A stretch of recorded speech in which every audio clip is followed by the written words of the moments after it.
नमस्ते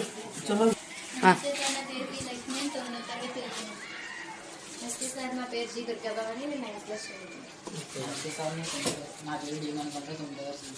నమస్తే సార్ నేను BVLC 9th క్లాస్ చదువుతున్నాను నమస్తే సార్ నా పేరు G Harsha Durgababu 9th class చదువుతున్నాను నమస్తే సార్ నా పేరు కేశవ లక్ష్మి 9వ క్లాస్ నమస్తే సార్ నా పేరు జీ జాషువా నేను 9వ తరగతి చదువుతున్నాను నమస్తే సార్ నా పేరు యశ్వాతి 9వ తరగతి చదువుతున్నాను నమస్తే సార్ నేను హర్షిత 9వ చదువుతున్నాను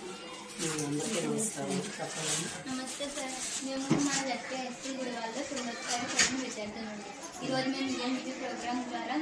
చేంజ్ మేకర్ అని మీతో ఇంటర్వ్యూకి వచ్చాము మీరు మా చేంజ్ మేకర్ అని భావిస్తున్నాం సార్ మీ ద్వారా కొన్ని విజ్ఞానపరమైన అంశాలను తెలుసుకోవాలనుకుంటున్నాను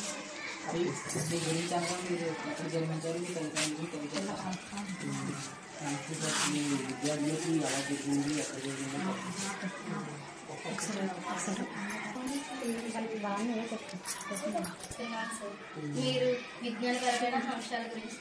తెలుసుకోవాలనుకుంటున్నాను సార్ ఓకే తప్పనిసరిగా చెప్పండి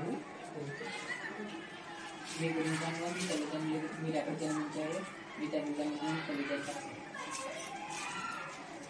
ఓకే నేను అంటే పల్లెటూరులోనే నేను జన్మించాను మా నాన్నగారి పేరు ఉత్కల సన్యాసపాత్రుడు పీకేగూడు నాపురం మండలం నేను ఒక వ్యవసాయ కుటుంబంలో జన్మించాను మీ విద్యాభ్యాసం ఎలా జరిగింది ఎక్కడ జరిగిందో చెప్పండి సార్ నా విద్యాభ్యాసం 1 నుంచి 5 వరకు కూడా పుట్టిన గ్రామంలోనే జరిగింది తర్వాత 6 నుంచి మా నాన్నగారు నన్ను అనకాపల్లిలో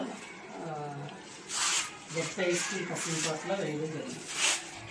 విద్యా ఆవశ్యకతను మరియు మీ జీవితంలో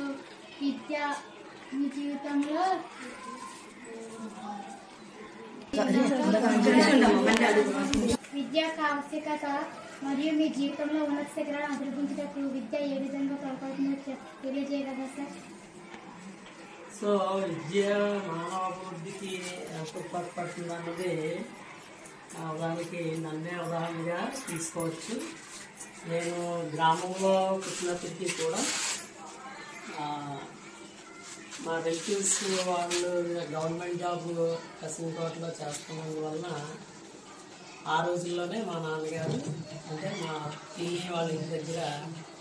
పెట్టి చదివించడము జరిగింది 6వ తరగతిలోనే నేను అప్పటికి స్టార్టింగ్లో ఇంకా ఇల్లు అన్నీ సెట్ అవ్వలేనప్పుడు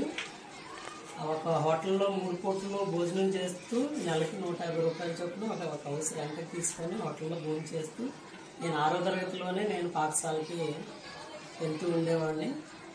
ఆ రోజు మా నాన్నగారు కానీ లేకపోతే మా పిల్లలందరూ కూడా చాలా దూరదృష్టితో నన్ను అంత దూరం పంపి చదివించడం వల్ల నేను ఈరోజు ఈ స్టేజ్లో మీకు సార్ ఎన్నో రంగాలలో మీరు ఈ విద్యా రంగాన్ని ఎందుకు ఎంచుకున్నారు సార్ మంచి క్వశ్చన్ అమ్మా యాక్చువల్గా పాఠశాల స్థాయిలో కానీ కళాశాల స్థాయిలో కానీ మనకి ఉపాధ్యాయులే మనకి బోధిస్తూ ఉంటారు అట్లాగా మనకి బోధిస్తున్న ఉపాధ్యాయుల యొక్క ఆ ప్రభావం నా మీద పడడం జరిగింది ఒక కాలేజీలోని అన్నవరం అనే ఒక లెక్చరర్ గారు ఇంటర్మీడియట్ అయిన తర్వాత కూడా టీచర్ అవ్వచ్చు అన్న విషయాన్ని నాకు తెలియజేశారు అంటే మీరు నిజంగా అన్నవరం మాస్టర్తో మాట్లాడి చాలా కాన్ఫిడెంట్గా చాలా స్వీట్గా ఆ విషయాన్ని చెప్పారు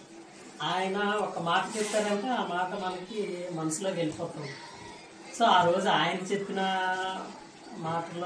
వల్ల ఇన్స్పైర్ అయ్యి నేను ఆయన మొదటి టీచర్ ఉద్యోగం గురించి చెప్పారు నాకు టీచర్ అవ్వాలని అనుకున్నాను అది కాక మాది వ్యవసాయ కుటుంబం కాబట్టి ఫస్ట్ జనరేషను జాబ్ చేయాలన్న ఒక సంకల్పంతో నేను ఈ టీచర్ జాబ్కి రావడం జరిగింది ఇది ఇంట్రెస్ట్ కూడా నాకు మీ జీవితంలో మీకు అత్యంత స్ఫూర్తిదాయకంగా నిలిచిన వ్యక్తులు ఎవరైనా ఉంటే మాకు తెలియజేస్తారా సార్ అంటే చాలామంది ఉంటారు అయితే నేను అంటే మా పిన్ని వాళ్ళ ఆయన మా బాబాయ్ అవుతారు. ఆయన ఈ మండల ప్రజా పరిషత్లో ఆయన ఈఓఆర్డి కింద పనిచేసేవారు అన్నమాట. నేను వాళ్ళ ఇంట్లో ఉండి చదువుకోవడము, ఆయన చాలా క్రమశిక్షణ గల వ్యక్తి. ఆయన అంటే చిన్నప్పటి నుంచి పిల్లలకి మాకు స్కూల్ నుంచి వచ్చిన తర్వాత ఆటలాడుకోవడానికి సమయం ఇవ్వడం, అలాగే ఇండోర్ గేమ్స్ ఇంట్లో కూడా ఆటలాడుకునే సౌకర్యం, చెస్ కానీ లేకపోతే చైనీస్ చక్ర కానీ ఆడించడము, సర్టెన్ పీరియడ్ అంటే చదువుకునే స్టడీ అవర్స్ మన 8 గంటల వరకు, ఒక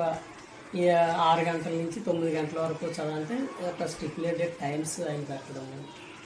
తర్వాత ఎక్కువగా లైక్ సెలవు రోజు అంతా కూడా మ్యాక్సిమం మేము 9 నుంచి 12, మరలా 3 నుంచి 5 లైబ్రరీలోనే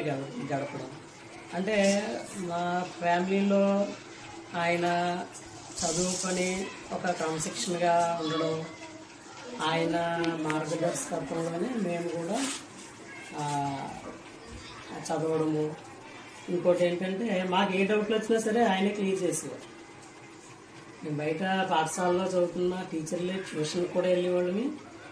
అంతకు మించి చాలా విషయాలు ఆయన మాతో షేర్ చేసుకోవడము, చెప్పడము, కెరీర్ గైడెన్స్ చేయడము, ఇలాంటివన్నీ చెప్పడం వల్ల క్రమశిక్షణ